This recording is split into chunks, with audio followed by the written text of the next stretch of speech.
Let's take another look at the solve a simpler problem strategy of problem solving applied using Polya's problem solving method.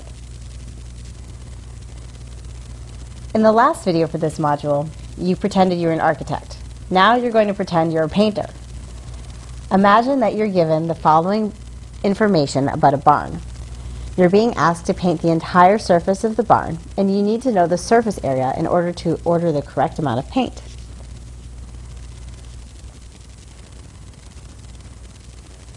Now that you understand the scenario, it's time to strategize. How will you figure out the area of the surface of the barn? One way to do this would be to try to catalog every face, drawing a diagram on each face, measuring it, and then making a calculation. Alternately, you could try to look at the barn as a series of geometric shapes: a large rectangle, a small rectangle, and a cylinder. Alternately, you could look at two square boxes, or near square boxes, and a cylinder. For convenience, we'll choose this method here. It seems a little bit easier because the dimensions for each box are mostly given. The next step is to solve. Look at one box at a time. Let's choose the top box first. How would you calculate this? Well, you know that with any box you have 6 identical faces. In this case, the bottom face of the box is inside of the barn, so you won't need to calculate for that one. So you need to calculate for 2 of this east-west face, 2 of the north-south face, and 1 of the top face. The top face is perhaps the simplest. You're given that one edge is 24 meters, and the second edge, while it's not written here, is identical in width to this bottom edge, which is 15 meters. So you multiply one by the other to find the area of the top box. Similarly, for the east-west face, you have the height, 5 meters, and the bottom edge, 15 meters. So you can calculate 5 times 15 to get 75 meters. And there are 2 of this face, so you'll have 2 times 75 meters for the east-west faces of the box. Finally, you want to calculate the north-south faces. You know that the height of this face is 5 meters. The width of the face is 24 meters. So you multiply 5 by 24 to get 120, and you know that there are 2 faces on this box, so you'll have 2 times 120 meters. You've now calculated all of the faces for this box. Next, move on to the bottom box. This one's a little bit trickier. You know again that you'll have 2 identical faces, an east-west, and 2 identical faces on the north and south side. The bottom face doesn't exist because it's in the ground. Now the top face will not be a full top face. Recall that this top face includes the top face of the box you previously calculated and an area you didn't calculate. Now to simplify, you know that the top of the cylinder will be equal to the area that to the face of the bottom cylinder, so it's equal to the area that's cut out by the cylinder on this face. So you can include this as part of your calculation for the box. First, calculate the east and west faces. You know that the edge is 15 meters, and the height is not directly given. However, you know that the total height is 18 meters, the height of the box, the top box, is 5 meters, and so you actually know that the height of this box here is 13 meters. So you multiply 13 by 15 to get 195 meters, and you know that you have 2 of these faces. So this surface area for the east-west face for the bottom box will be 2 times 195. Now, for the north-south faces, you'll have a bottom edge of 40 meters. The height again will be 13 meters. So you multiply 40 by 13 to get 520 meters, and again 2 faces. So 2 times 520 meters for the north and south faces. And finally, calculate for the top.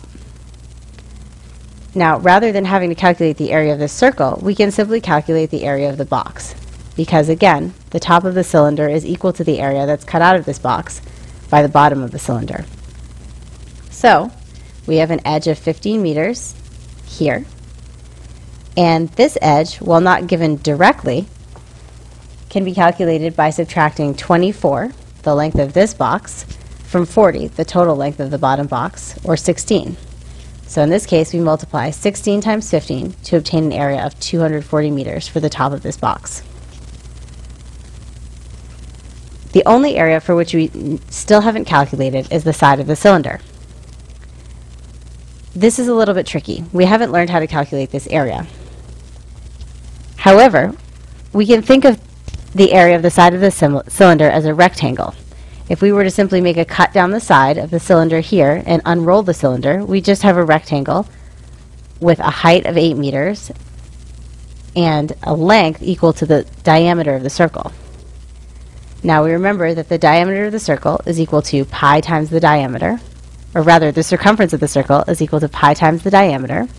The diameter is 4 meters, so the circumference is 4 pi, and we simply multiply this by the height, 8 meters, to get a surface area for the cylinder of 32 pi meters squared.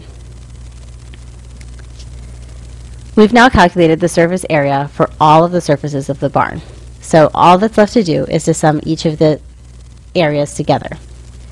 We sum first systematically, beginning with the box that we calculated first, the top, 360 meters, plus 2 times 120 meters for the north-south face, plus 2 times 75 meters for the east-west face. We next move on to the bottom box, adding 2 times 195 meters squared for the east-west face, 2 times 520 meters for the north-south face, and 240 meters for the top face. And finally, we add 32 pi meters for the cylinder side face to gain a total of 2,521 meters squared. Finally, we look back and we think about the calculations that we've made. One of the key steps in looking back, especially with solving a simpler problem, is to make sure that all of our assumptions are valid. We assumed, for example, that this top box has a width equal to the width of the bottom box. In other words, that this edge that I'm pointing out here spans this entire edge that's measured at 15 meters. We don't know this for sure, but it looks like this is the case from the diagram. We also assume that the shape we're looking at here is a cylinder.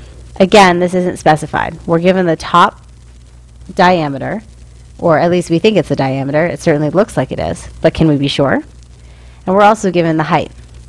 We now assume the bottom diameter was the same as the top diameter. However, this could be conical, and we just can't tell from the picture.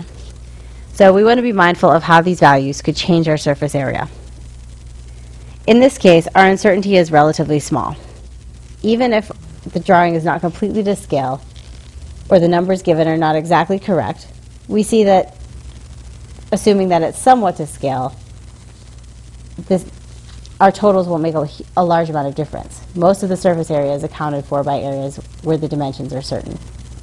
Still, this is something that we want to take into account. We can see how solving a simpler problem makes calculating the amount of paint needed much easier than making measurements or looking at architectural diagrams. Deduction in problem solving is